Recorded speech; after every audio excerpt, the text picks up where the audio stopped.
Yo, yo, yo, yo, yo, yo, yo, yo, yo. 11:14, Friday, 10th of November.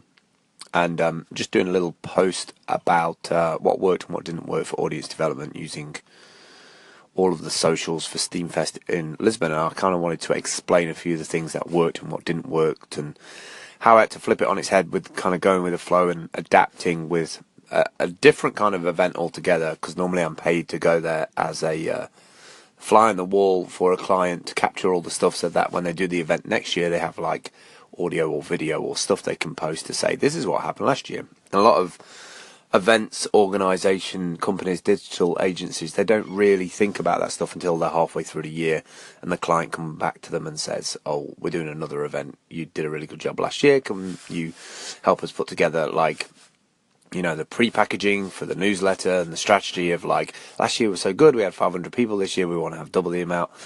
And so my headspace was very much in that, because the last time I went to an event or a conference, that's what I was doing. I was there as a fly-on-the-wall audience development person. So this was completely different for me to go there as just kind of a spectator, but also a person with a blog in their own right. So I guess I was the client in some ways, because I was capturing stuff for my blog, for my audience who follow along my blog, and everybody there was doing the same. So it wasn't like going into an event conference with everything set up and us do the live stream. There was actually a live stream set up by Steamfest. So that was kind of weird, and I've tried to put that together in this blog post. I recorded this little audio on Anchor just to show you how easy it is. I changed the graphic and uploaded a new graphic into repurpose.io, so that it should have a different graphic apart from the Steamfest. And I just wanted to show you how easy. Just fire up your mobile phone, record your little audio interview, like now it's 2 minutes, and then I will push this and create an episode.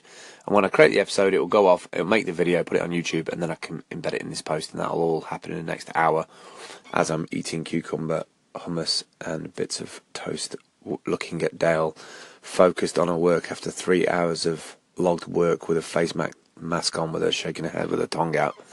Yeah.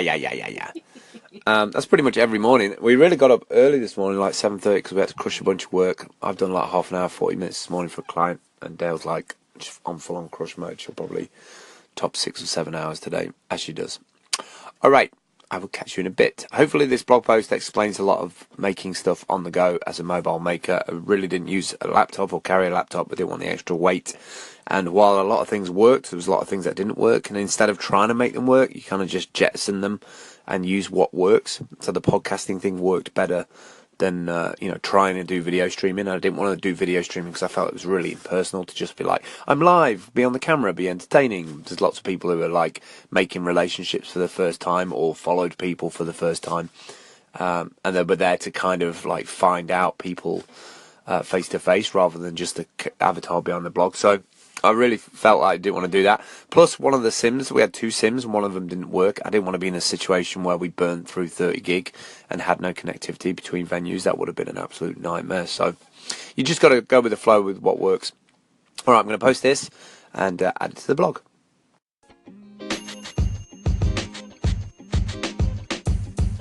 The podcast you just heard was recorded with Anchor. If you want to make your own, download the Android or iOS app completely free from anchor.fm/podcast. That's anchor.fm/podcast.